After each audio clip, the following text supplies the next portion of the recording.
بكت عيني بكت عيني بكت عيني على ذنبي وما لاقيت من كربي فيا ذلي ويا خجلي إذا ما قال لي ربي أما استحييت تعصيني ولا تخشى من العتب. السلام عليكم ورحمة الله وبركاته. إن الحمد لله نحمده ونستعينه ونستغفره نؤمن به ونتوكل عليه ونعوذ بالله من شرور أنفسنا ومن سيئات أعمالنا من يهد الله فلا مضل له ومن يضلل فلا هادي له ونشهد أن لا إله إلا الله وحده لا شريك له ونشهد أن محمدا عبده ورسوله. اللهم صل وسلم على سيدنا محمد وعلى آله وصحبه ومن سار على نهجه واتبع سنته وسلك طريقه إلى يوم الدين. أما بعد فيا عباد الله الحاضرين أوصيكم وإياي أولا بتقوى الله فإن التقوى تنجيكم من عذاب أليم وتدخلكم الجنة.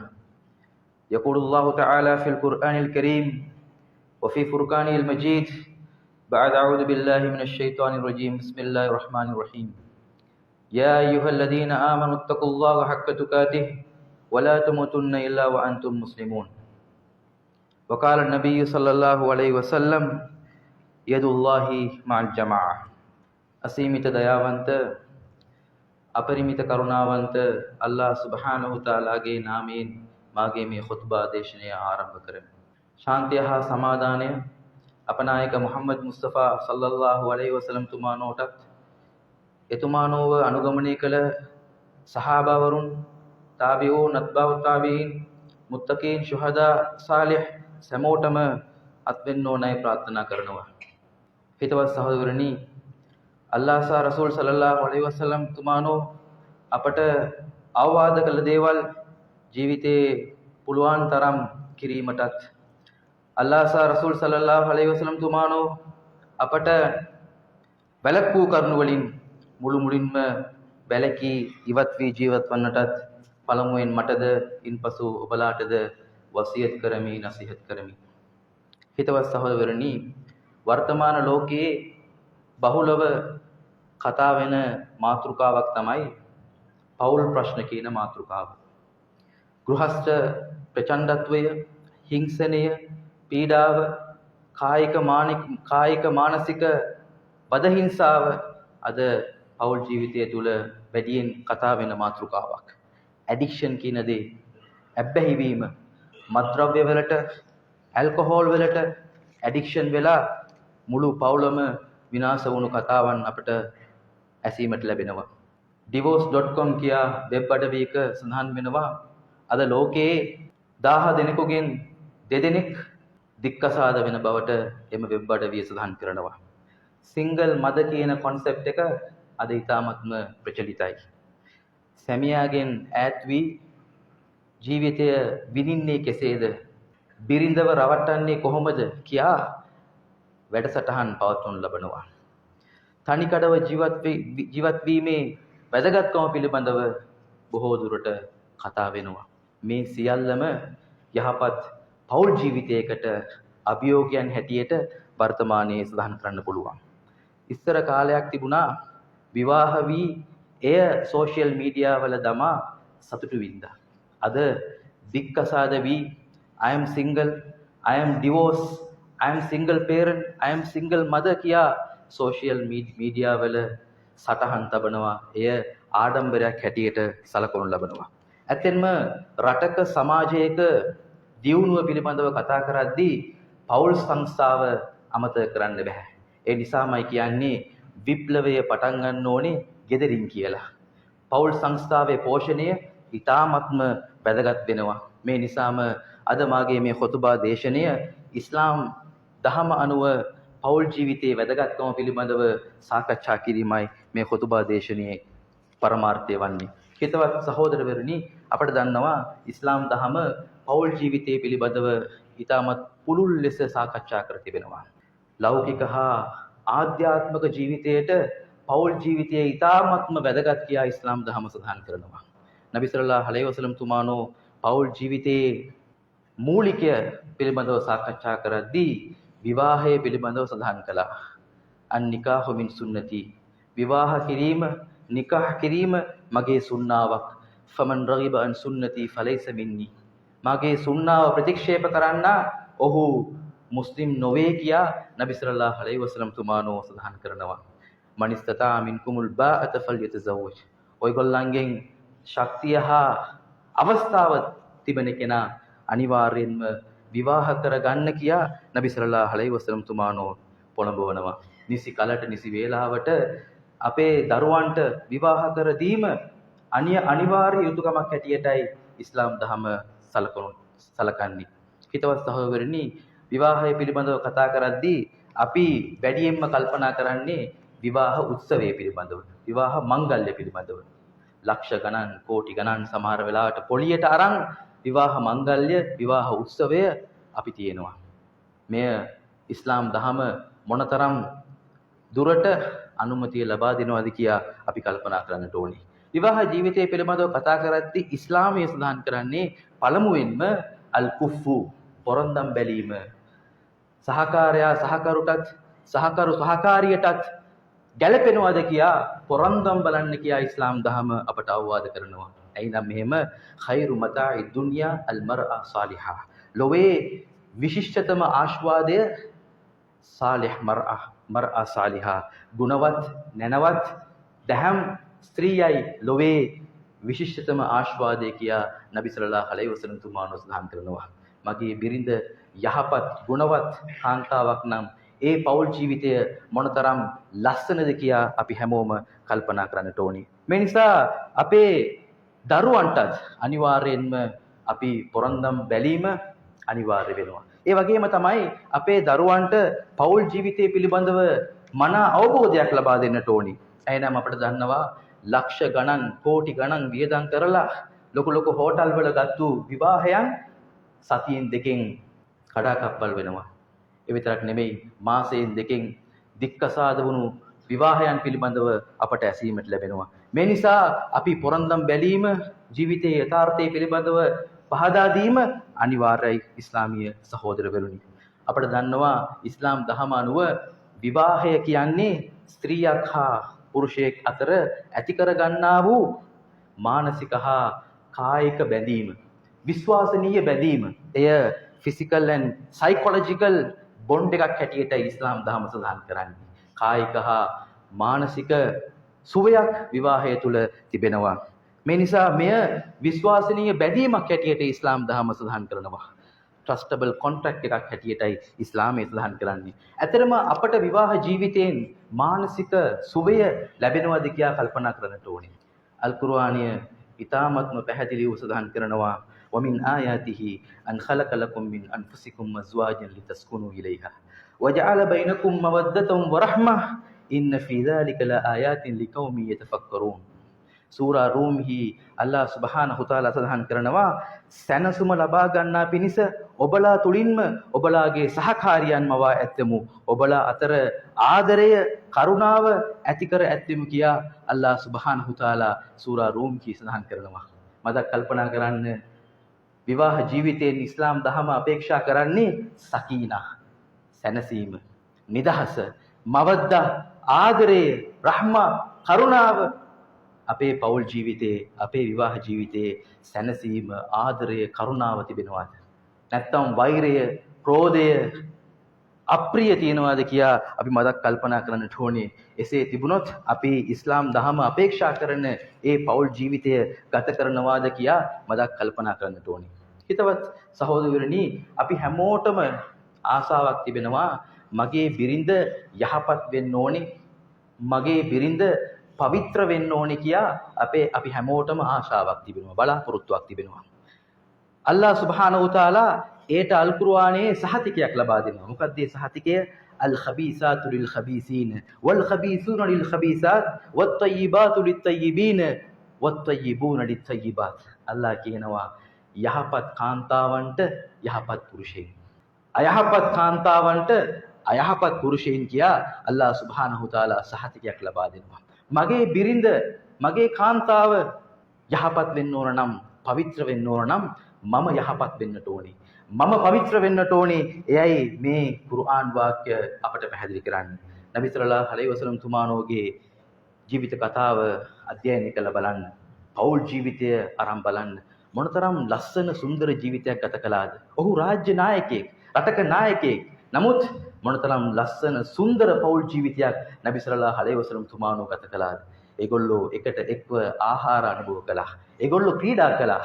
නබි සල්ලල්ලාහු අලයිහි වසල්ලම් තුමාණෝත් Aisha රදියල්ලාහු අන්හා තුමියත් raise දිව්වා කියා සමහර හදීස්යන් වල සඳහන් වෙනවා. මොනතරම් ලස්සන ජීවිතයක්. මොනතරම් ලස්සන ජීවිතයක්ද.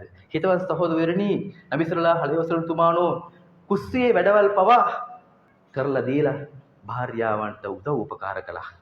මේ හදීසයන් අපට පැහැදිලි කරන්නේ සැමියා බිරිඳටත් බිරිඳ සැමියාටත් උදව් උපකාර කරන්නට ඕනේ, සහයෝගයෙන් කටයුතු කරන්නට ඕනේ. මෙයයි මේ හදීසයන් අපට පැහැදිලි කරන්නේ. නමුත් හදීසියකටවත් අපි අපේ භාර්යාවන්ට උදව්වක් කරනවද? භාර්යාවන් අපට උදව් කරන්න ඕනේ කියලා අපි බලාපොරොත්තු වෙනවා. නමුත් හදිස්සියකට හරි අපිට ඇඳුමක් හොදලා දෙන්න පුළුවන්ද? උයලා දෙන්න පුළුවන්ද කියලා මතක් කල්පනා කරන්නට ඕනේ. හිතවත් සහෝදරවරුනි, නබි සල්ලල්ලාහු අලයිහි වසල්ලම් තුමාණෝ සඳහන් කරනවා khairukum li ahli. ඔයගොල්ලන් අතර ඊටම ශ්‍රේෂ්ඨ පුද්ගලයා කවුරුන්ද නම් ඔයගොල්ලන් අතර ඊටමත් ශ්‍රේෂ්ඨ පුද්ගලයා ඔයගොල්ලන්ගේ පවුලේ උදවියට ශ්‍රේෂ්ඨ පුද්ගලයෙක්. සමාජයට හොඳ මිනිහෙක් වෙන්න පුළුවන්. රටට හොඳ මිනිහෙක් වෙන්න පුළුවන්.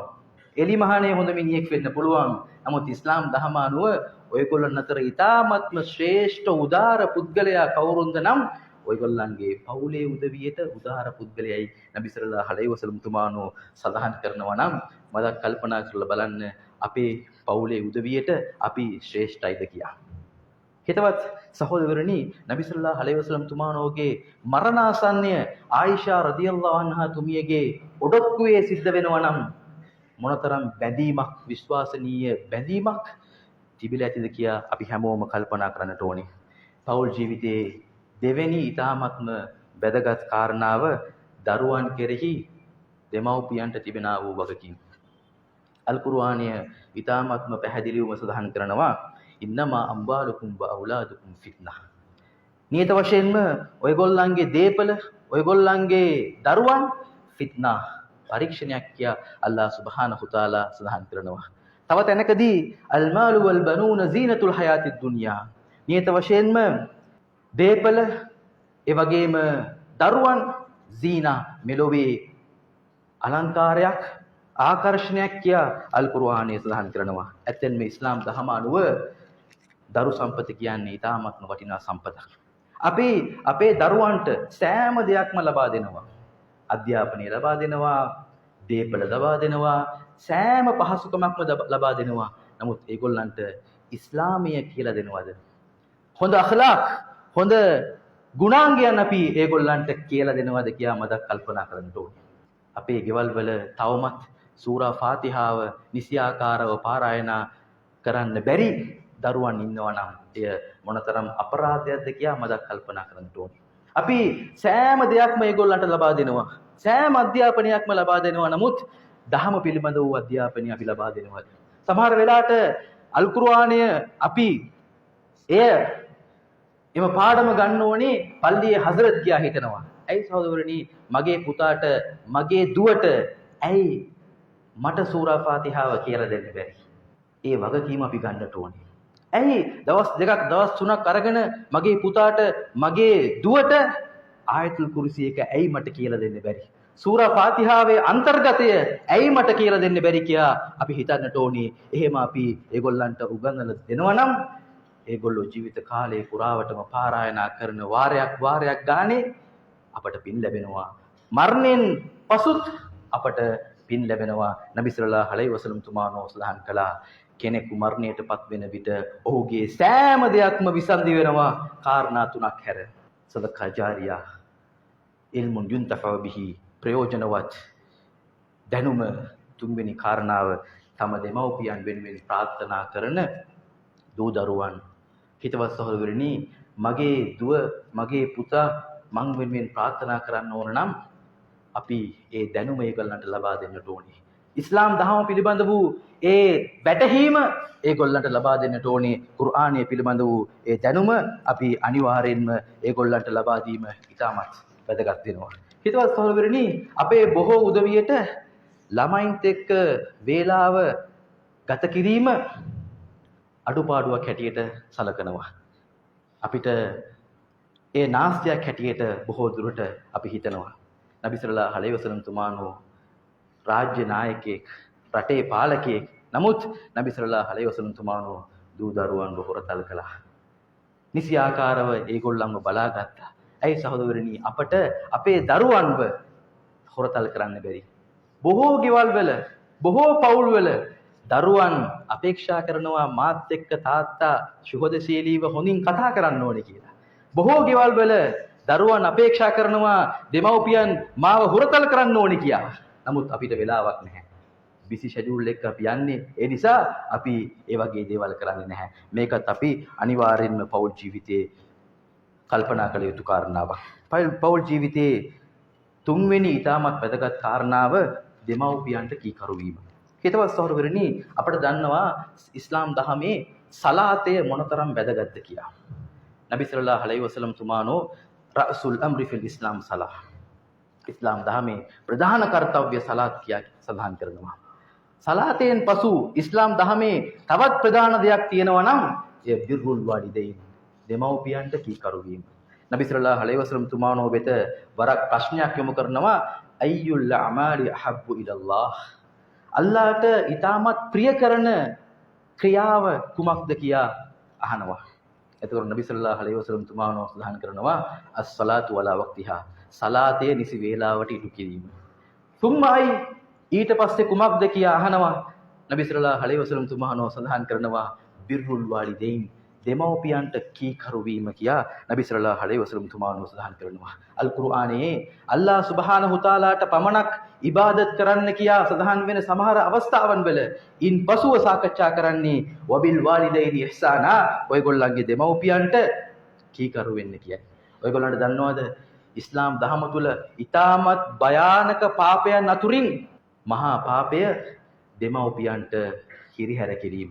අලා උනබ්බියකුම් බි අක්බරිල් කබායිර්, අලා උනබ්බියකුම් බි අක්බරිල් කබායිර්. නබි සල්ලල්ලාහු අලයිහි වසල්ලම් තුමාණෝ 3 සැරයක් කිව්වා මහා පාපයන් අතුරින් ඊටමත්ම භයානක පාපය ශිර්ක් තැබීම, ඒ වගේම දෙමව්පියන්ට හිංසා කිරීම කියා නබි සල්ලල්ලාහු අලයිහි වසල්ලම් තුමාණෝ සඳහන් කරනවා. අපි ලැජ්ජ වෙන්නට ඕනේ. සමහර උදවියේ ඉන්නවා පණ පිටින් ඉද්දි දෙමව්පියන්ට කිසිම දෙයක් කරන්නේ නැහැ. මරණින් පස්සේ අහනවා තාත්තා වෙනුවෙන් දුප්පත් 40 දෙනෙකුට බත් පාර්සල් දෙන්න පුළුවන්ද කියලා අහනවා. පණ පිටින් ඉඳද්දී තම මවට රෙදි කෑල්ලක් දෙන්න වෙලාවක් නැහැ. මරණින් පස්සේ අහනවා අම්මා වෙනුවෙන් දුප්පත් අයට ඇඳුම් පැඳුම් අරන් දෙන්න පුළුවන්ද කියලා අහනවා. හිතවත් සහෝදරනි, ජීවතුන් අතර ඉද්දී ඒගොල්ලන්ව බලා ගන්නට ඕනේ. කවදා හෝ ඒගොල්ලෝ මරණයටපත් වෙනවා. අපි ඊට කලින් ඒගොල්ලන්ට කළ යුතු දේවල් අනිවාර්යයෙන්ම කරන්නට ඕනේ. හිතවත් සහෝදරනි, අපේ දෙමව්පියන් මුස්ලිම් වෙන්න පුළුවන්, මුස්ලිම් නොවන කෙනෙක් වෙන්න පුළුවන්, නපුරු වෙන්න පුළුවන්. නමුත් අපි ඒගොල්ලන්ට නිසි ආකාරව ඒ ගරුත්වය ලබා දෙන්නට ඕනේ. සමහර වෙලාවට අපිට කෝල් එකක්, SMS එකක් අම්මගෙන් තාත්තගෙන් එද්දි හිසරදයක්. නමුත් අමතක කරන්න එපා, කවදා හෝ දවසක මේ කෝල් එක, මේ SMS එක එන්නේ නැහැ. මේ කෝල් එක, මේ SMS එක එන්නේ නැහැ කවදා හෝ දවසක. ඊට කලින් අපේ අම්මට තාත්තට නිසි ආකාරව අපි ගරු කරන්නට ඕනේ. හිතවත් සහෝදරනි, අවසාන වශයෙන් පෞල් ජීවිතයේ ප්‍රධානතම පදනමක් පිළිබඳව සාකච්ඡා කරන්න. සහෝදරනි, අපි මතක තබා ගන්නට ඕනේ පෞල් ජීවිතය කියන්නේ ප්‍රශ්න ගොඩාක් තිබෙන ජීවිතයක්. ප්‍රශ්නයක් නැති පවුලක් නැහැ. අඩු වැඩි වෙන්න පුළුවන්, නමුත් ප්‍රශ්න තිබෙනවා. එයිනම් අපි ජීවත් වෙන්නේ වෙනස්කම් තිබෙන පුද්ගලයන් සමග. ගැහැණු පිරිමි වෙනස්, අම්මා තාත්තා වෙනස්. මේ වෙනස්කම් සියල්ල අපි නිසි ආකාරව වටහා ගන්නට ඕනේ. වටහාගෙන ඉවසිලිවන්තව කටයුතු කරන්නට ඕනේ. අපට කවුරු හරි කරදරයක්, වැරද්දක් කරොත් එහෙම අපි සමාව දෙන්නට ඕනේ. අපි වැරද්දක් කළොත් එහෙම අපි සමාව අයදින්නට ඕනේ. මෙහෙම හොඳ පෞල් ජීවිතයක් ගත කරන්නට ඕනේ. ඒ වගේම අපිට දන්නවා අපේ සමාජයේ උම්රා පිට උම්රා කරනවා, නමුත් අයියා මල්ලි දුක් කරදර විඳිනවා. ඇයි සහෝදරනි, අපේ අයියට අපේ මල්ලිට අපේ තාත්තට, අපේ ඥාතීන්ට ඇයි අපිට උදව් කරන්න බැරි? අපි එහෙම සදකා කරනවා නම් ඒට දෙගුණයක් පින් තිබෙන බවටයි ඉස්ලාම් දහම සඳහන් කරන්නේ. මේවනු අල්ලාහ් සුබ්හානහු තාලා අපි අපේ පෞල් ජීවිතය යහපත් පෞල් ජීවිතයක් හැටියට ලබා දෙන්න ඕන කියා ප්‍රාර්ථනා කරමු. යා අල්ලාහ් අපිට හොඳ පෞල් ජීවිතයක් ලබා දෙන්න ඕනේ. යා අල්ලාහ් අපට අපේ දෙමව්පියන්ට කළ යුතු ඒ සෑම දෙයක්ම නිසියාකාරව කිරීමට අවස්ථාව ලබා දෙන්න ඕනේ. අපේ දරුවන්ව සාලිහ් දරුවන් හැටියට හදා වඩා ගැනීමට ඉඩ ප්‍රස්ථාර ලබා දෙත්වා.